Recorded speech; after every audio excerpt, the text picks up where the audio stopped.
یہ ہوتا ہے کہ لوگوں کو حفاظت کرے۔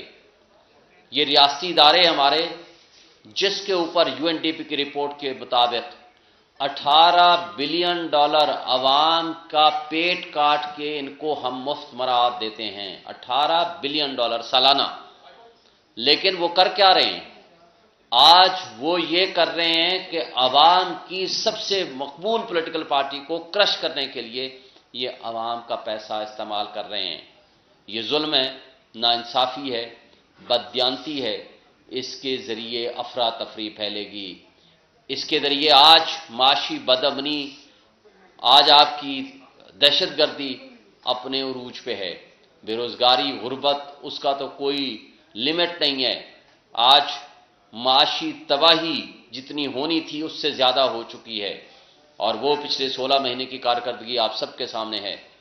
اور یہ جھوٹ بولتے ہیں ہمارے نگران حکومتوں کے کارندے اور حکمران، جو یہ کہتے ہیں کہ ہماری نظر میں تمام پولیٹیکل پارٹیز کو جلسے کرنے، جلوس کرنے اور ہر طرح کی آزادی حاصل ہے۔ میں مطالبہ کرتا ہوں تمام کنسرن اداروں سے، تمام کنسرن پبلک لوگوں سے، جو اس وقت جو فیلڈ میں بیٹھے ہوئے ہیں، جن کے ہاتھوں میں اقتدار اور اختیار ہے، کہ کیا آپ منصف کی کرسیوں پہ بیٹھ کے اس طرح کے غلط ایگزیکٹو آرڈر پاس کر کے اپنے آپ کو اللہ کے ہاں، اپنے آپ کو عوام کے سامنے، جو کہ آپ جواب دہ ہیں، آپ پبلک سرونٹ ہیں، کیا آپ انصاف کر رہے ہیں؟ آپ نے دیکھنا ہے۔ اور اگر نہیں کر رہے تو آپ کا احتساب ہوگا، اللہ کے ہاں تو ہوگا۔ اس دنیا میں انشاءاللہ آپ کا احتساب ہوگا۔ وہ وقت آج اگر نہیں آیا تو ان قریب آئے گا۔ لوگ، عوام آج بھی عمران خان کے ساتھ کھڑے ہیں۔ آج بھی آپ کے لیٹسٹ گیلپ سروے کے مطابق 60 سے 70% پاپولیرٹی، بلکہ ایکچولی 90% ہے، وہ پاپولیرٹی آج بھی عمران خان کے ساتھ ہے۔ کیا لوگوں کے دلوں سے ان کی محبت کیسے ختم کریں گے؟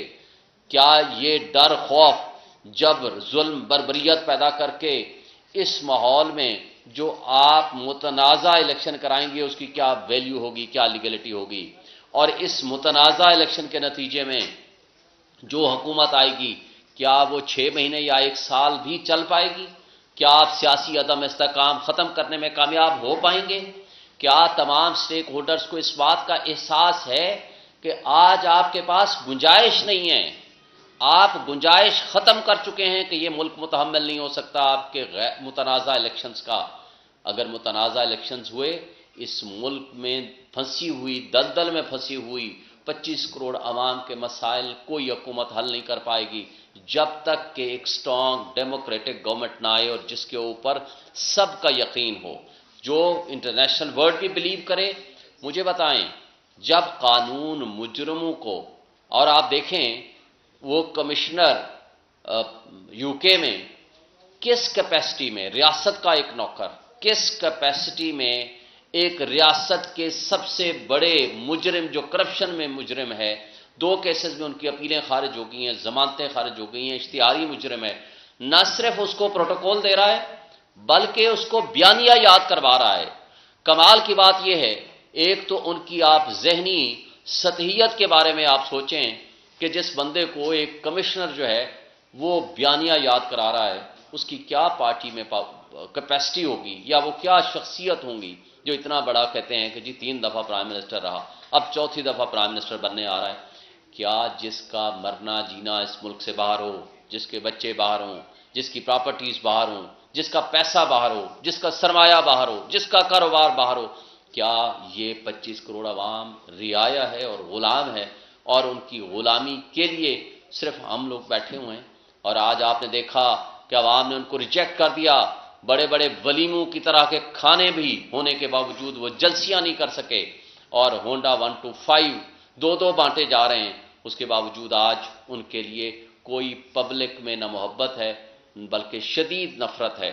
اور جو یہ اس طریقے سے آج جس طرح ایک سسپینس قسم کی فلمیں ہوتی ہیں، اس طرح کی سچویشن ہو رہی ہے۔ کبھی بندے اٹھا کر کے یہاں پریس کلب لائے جاتے تھے اور ان کو ڈرائی کلین کیا جاتا تھا، پھر استحکام پاکستان پارٹی بنائے گی اور وہاں جا کر ڈرائی کلین ہوتا تھا، پھر بیچ میں آیا کہ بندے اٹھائے گئے، گرفتار ہوئے اور اٹھا کر کے اغوا کر کے ان کو میڈیا ہاؤسز پہنچایا گیا. اب دوبارہ استحکام پاکستان پارٹی کے ہاں جا کر کے پریس کانفرنسز کرائی جا رہی ہیں. کیا اس طریقے سے آپ ملک اور قوم کی خدمت کر رہے ہیں؟ نہیں کر رہے. اس کا نقصان اس ساری چیزوں سے نفرتیں پھیل رہی ہیں، ملک میں افراتفری اور انتشار